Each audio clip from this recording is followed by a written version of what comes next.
missio in Greek. Okay, missio means love less. So, 26. If anyone comes to me and does not love less his father and mother, wife and children, brothers and sisters, yes, and his own life also, he cannot be my disciple. Jesus is saying that if you want to be a disciple of His, you must love less all your friends, all your family, and your own life. Everything about you, everything you want to do, everything you think is right, Jesus must take top priority. This is what He's saying. And He's saying, not everyone needs to hear this. This is very important. He is saying that if you don't do it exactly like that, you cannot be His disciple. Did everyone hear that? Yes. I want everyone to sign away for saying, I heard that. I am not responsible. Jeremiah is not responsible anymore. I've heard the truth. Verse 27. And whoever, check this out, Dana, verse 27. And whoever does not bear his cross and come after me cannot be my disciple. There are those words again. Cannot be my disciple. Whoever does not bear his cross, come after me, cannot be my disciple. Well, what does that mean? Bear my cross and come after Jesus. Alright, you have to imagine. You're living 2,000 years ago. You're in the middle of a big crowd of people following Jesus.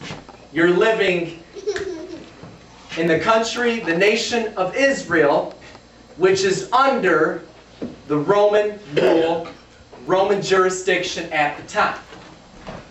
All the people walking around that were following Jesus and listening to this sermon, they were well familiar with what it meant to take up the cross. Crucifixion. I'm going to read to you a little bit about crucifixion. Okay? It's when Jesus said to them, this has everything to do with our understanding of this verse. When Jesus said to them, whoever does not bear his cross and come after me cannot be my disciple. When Jesus said that, they knew exactly what He was talking about. Now, I'm going to tell you a little bit about crucifixion. And if you've seen the movie The Passion, The Passion gives a very good description of what actually goes on in the crucifixion. At the time of Jesus' death, crucifixion was considered the most painful and degrading form of capital punishment in the Roman Empire. It was considered so horrible that it was used by the Romans only for slaves, those from the provinces under their control, and the lowest types of criminals. It was not to be used for a Roman citizen. Okay, the Romans who were in charge politically, they only used crucifixion on the worst of the worst. On slaves, on people that they just considered the filth of society. They wouldn't even use it on their own citizens. Going on. Although methods of crucifixion seem to have varied throughout the Roman Empire, through biblical and historical accounts, the basic pattern is known. If a person was to be crucified, here's the first thing that would happen. The condemned person was first scourged with what is called a flagellum, which is a whip of leather thongs with bits of metal or bone attached. Alright? You get whipped with leather straps, bits of metal and bone attached to those leather straps. This whipping greatly weakened the victim, who then had to carry their cross to the place of execution. I need to make sure everyone catches that. After the person got whipped like that, the next thing that would happen is that they had to carry their cross to the place of execution. Everybody back in this day had seen people carry their crosses before. They knew how gory it was. They knew exactly what it looked like.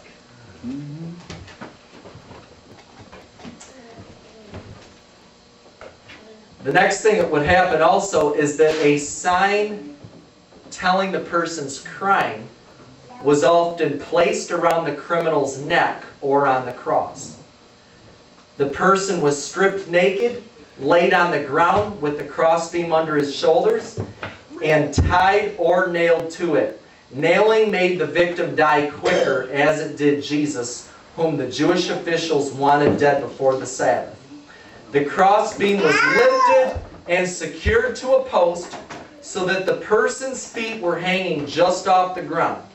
Some archaeologists think a pin or wooden block was placed halfway up the post to provide a seat for the body so that the nails would not tear open the wounds, causing the body to fall. The feet could also be nailed or tied to the post. Although the pain was excruciating. I want to ask a question. How many of you have seen that movie, The Passion? That is a deep movie. Seen it 3 times last week. All right. Just perfect timing for this sermon, brother. Although the pain was excruciating, some victims survived on the cross for days. Can you imagine that? As in the case of the 2 criminals crucified with Jesus, the legs of a crucified person were sometimes broken to make the sufferer die. This caused massive shock, followed by loss of circulation and heart failure. That is what crucifixion was all about. And what Jesus said to all those people who knew exactly what crucifixion was, He said, whoever does not bear his cross and come after me cannot be my disciple. Hello. What did that mean to them? Jesus is saying that if I want to follow Him, I need to look at this as the end of my own life. Right, that's exactly what He means. I am going to let myself die and let God's life come upon me.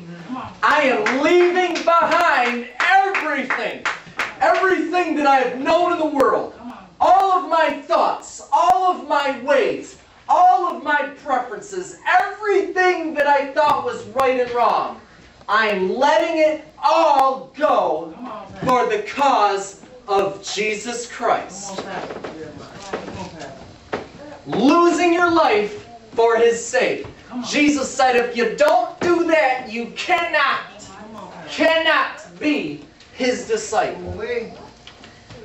Well, Jeremiah, this is only one passage. I think it would be fairer if you examined the whole Bible.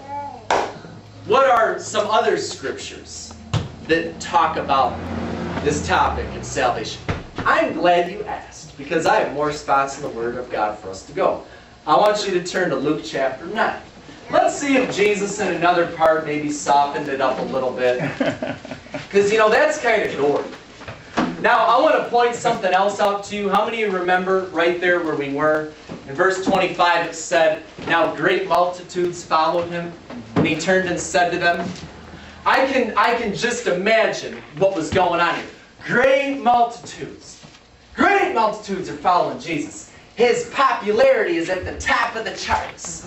I mean, He is just the man of the hour. Everyone's going after Jesus. It's the thing to do. And some of His disciples are getting geeked up about this, because remember, there was 12 main disciples. They were His boys. So if Jesus is looking good, they're looking good too. So they're walking around, and you know, Judas has the money bag right, and the offerings are getting bigger. because there's more people around. So Judas is definitely liking these great multitudes coming around, right? So he's digging this, and a few other disciples, they're like, yeah, this really ain't so bad following Jesus.